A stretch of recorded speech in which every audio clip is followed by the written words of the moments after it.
दोस्तों, आए दिन हर रोज़ मैं आपको सच्ची घटनाओं पर आधारित किस्से और कहानियाँ तो सुनाता ही रहता हूँ, लेकिन आज की जो सच्ची कहानी मैं आपको सुनाने जा रहा हूँ, ये वाकई में हैरान कर देने वाली है। ज़रा सोच कर तो देखिए कि जिन सियासी पार्टियों के हाथों में आप अपने देश को चलाने या समाज को सुरक्षा देने के लिए देते हैं, अगर वही लोग हमारे और आपके साथ में विश्वासघात करें, तो आपको कैसा लगेगा। वाकई में दोस्तों, आज की जो कहानी है ये आपको भी सोचने और समझने पर मजबूर कर देने वाली है। नमस्कार, प्रणाम। मैं आपका भाई, आपका दोस्त अभय, और आप देख रहे हैं द कीप क्राइम। दोस्तों, आज की जो सच्ची कहानी मैं आपको सुनाने जा रहा हूँ, ये सच्ची कहानी है बिहार प्रदेश की राजधानी पटना शहर की। दरअसल पटना के एसएसपी मनु महाराज जब देर रात अपनी टीम के साथ मीटिंग कर रहे होते हैं, तभी उनके नंबर पर एक खबरी फ़ोन करता है और खबर देता है कि साहब, मोतिहारी जिले से 2 नाबालिग लड़कियों को बाहुबली नेताओं के द्वारा अपहरण करके पटना ले जाया गया है। आप उनके बारे में पता कीजिए। पुलिस को जैसे ही जानकारी मिलती है, पुलिस एकदम से चौकन्ना हो जाती है, क्योंकि कुछ साल पहले ही पटना के कई सारे होटलों में पुलिस छापा मारकर कई सारे सेक्स रैकेट का खुलासा भी किया था। पुलिस को जैसे ही सूचना मिलती है, पुलिस उसी रात को पटना के तमाम होटलों में छापा मारती है। पुलिस छापा मारते हुए जब फ्रेजा रोड स्थित मारवाड़ी होटल में पहुंचती है, होटल के कमरा नंबर 302 में जब जाती है, आखिरकार उस कमरे से पुलिस को 2 नाबालिग लड़कियां और उनके साथ में 2 आधेड़ व्यक्ति आपत्तिजनक हालत में मिलते हैं। पुलिस इन चारों को अपनी हिरासत में लेकर थाने पहुंच जाती है, जिनमें से एक का नाम है मोहन श्रीवास्तव और दूसरे का नाम है अजय कुमार। मोहन श्रीवास्तव जो गया शहर के नगर निगम का डिप्टी मेयर है। पुलिस जब दोनों लड़कियों से उनका नाम पूछती है, तो मालूम चलता है कि उनमें से एक का नाम है पूजा, जिसकी उम्र है 14 साल, और दूसरी का नाम है रूपा, जिसकी उम्र है लगभग 15 साल के आसपास। रूपा और पूजा दोनों ही गोपालगंज जिले की रहने वाली है। पुलिस जब दोनों लड़कियों से पूछताछ करती है कि तुम दोनों के साथ कुछ गलत तो नहीं हुआ है, तो दोनों लड़कियां जवाब देती हैं कि साहब, हम दोनों के साथ जो कुछ भी हुआ है वो इन दोनों ने ही नहीं किया है, बल्कि इनके साथ और भी 5 लोग थे। पुलिस जब उन 5 के बारे में पूछताछ करती है, तो मोहन श्रीवास्तव कहता है कि साहब, फ्रेजा रोड स्थित सम्राट होटल के कमरा नंबर 507 में वो 5 ठहरे हुए हैं। मोहन श्रीवास्तव जैसे ही सम्राट होटल का नाम लेता है, ये सुनकर पुलिस भी एकदम से चौंक जाती है, क्योंकि उस होटल का मालिक कांग्रेस पार्टी का एक एमएलसी है। पुलिस सबसे पहले वहां के मुख्यमंत्री नीतीश कुमार से बातचीत करती है। नीतीश कुमार भी पुलिस को इजाज़त दे देते हैं। इधर पुलिस को जैसे ही इजाज़त मिल जाती है, पुलिस उसी रात को ही अपनी टीम के साथ सम्राट होटल में छापा मारती है और कमरा नंबर 507 में पहुंच जाती है, जहां पर पुलिस को वो 5 व्यक्ति मिल जाते हैं। पुलिस इन 5 को भी अपनी हिरासत में लेकर थाने पहुंच जाती है, जिनमें से एक का नाम है विनोद कुमार मंडल, दूसरे का नाम है जितेंद्र कुमार शर्मा, तीसरे का नाम है पिंटू कुमार, चौथे का नाम है मनोज कुमार और 5वें का नाम है जितेंद्र प्रसाद। इन 5 व्यक्तियों में से 2 विनोद कुमार मंडल और जितेंद्र कुमार शर्मा गया जिले के पार्षद हैं। पुलिस को पूरा भरोसा हो जाता है कि ये सारे मिलकर जरूर कोई न कोई गिरोह चला रहे हैं।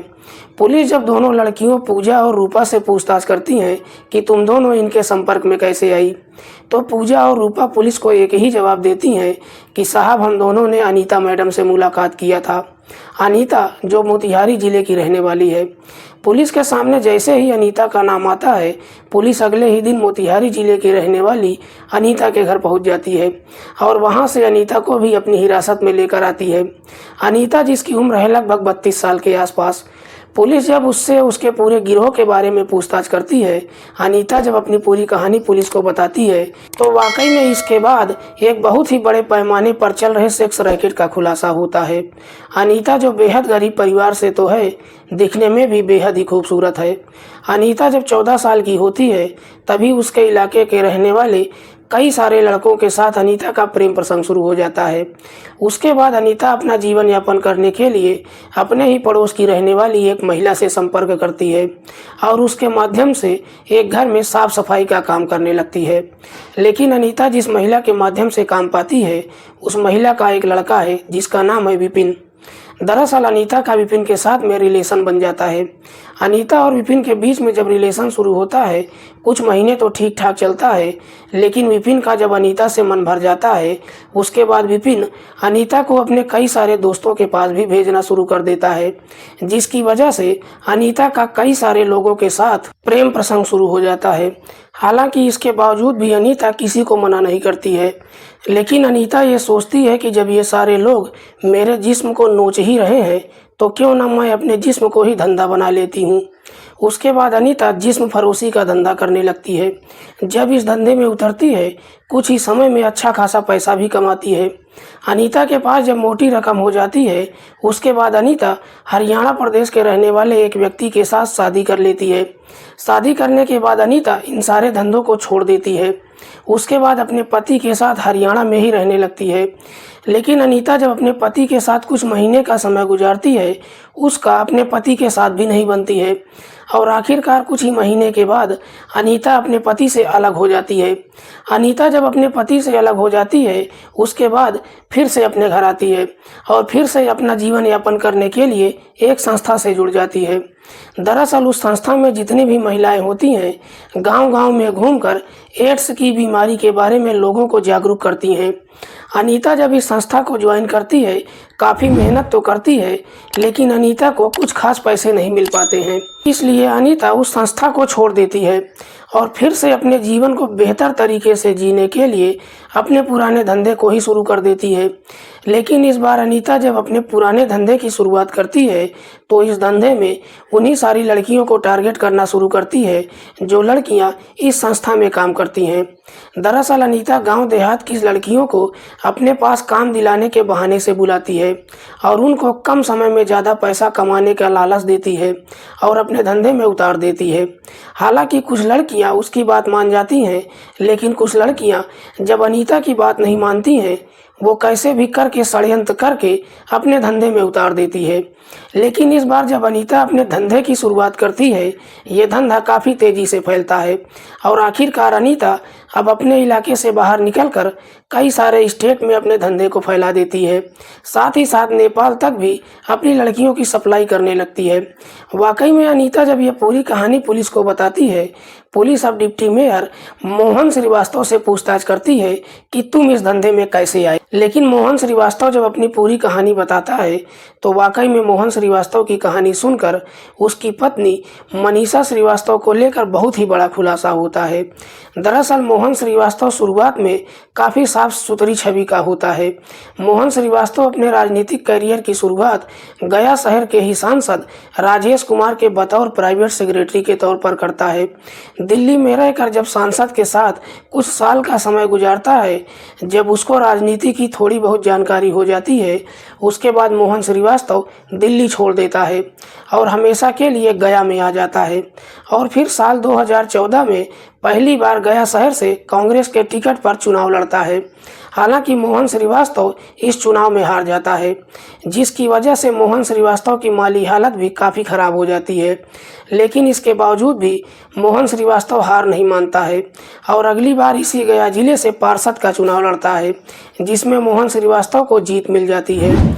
लेकिन मोहन श्रीवास्तव जैसे ही पार्षद का चुनाव जीत जाता है, उसके बाद अपनी राजनीति जोड़ तोड़ करके यहाँ के नगर निगम का डिप्टी मेयर बन जाता है।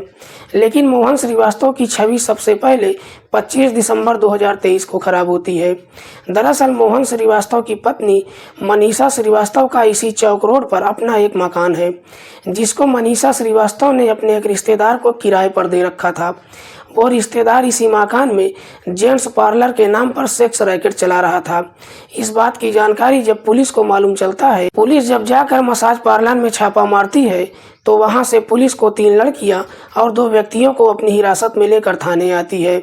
लेकिन पुलिस जैसे ही खुलासा करती है कि उस मकान में सेक्स रैकेट चल रहा था, इस बात की जानकारी जब विरोधी पार्टी के लोगों को मालूम चलता है, तो विरोधी पार्टियां सड़क पर उतरकर धरना प्रदर्शन करने लगती हैं और प्रशासन के ऊपर दबाव डालने लगती हैं कि सेक्स रैकेट कोई और नहीं बल्कि डिप्टी मेयर मोहन श्रीवास्तव और उसकी पत्नी मनीषा श्रीवास्तव ही चला रही थी।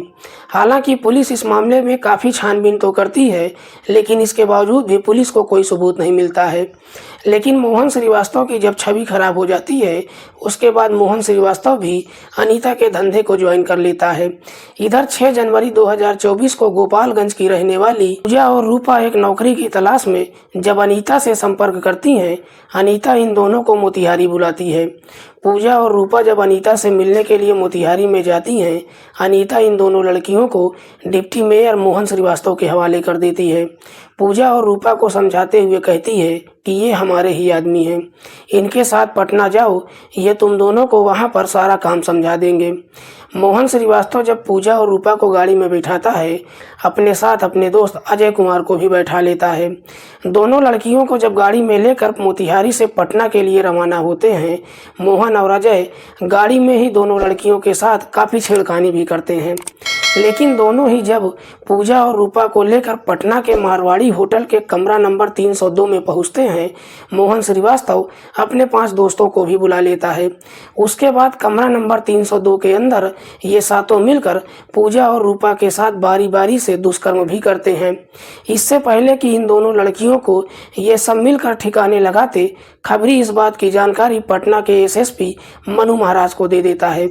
वाकई में पुलिस जब इस पूरे गिरोह का पर्दाफाश करती है, उसके बाद पुलिस इन तमाम आरोपियों को अपनी हिरासत में लेती है और इन सब के ऊपर सामूहिक दुष्कर्म के मामले में मुकदमा दर्ज करती है और सबको जेल भेज देती है। लेकिन इस बात की जानकारी जब फिर से विरोधी पार्टियों को मालूम चलता है कि deputy mayor Mohan Srivastava sex racket चला रहा था, तो फिर से विरोधी पार्टियां सड़क पर उतरकर धरना प्रदर्शन करने लगती हैं।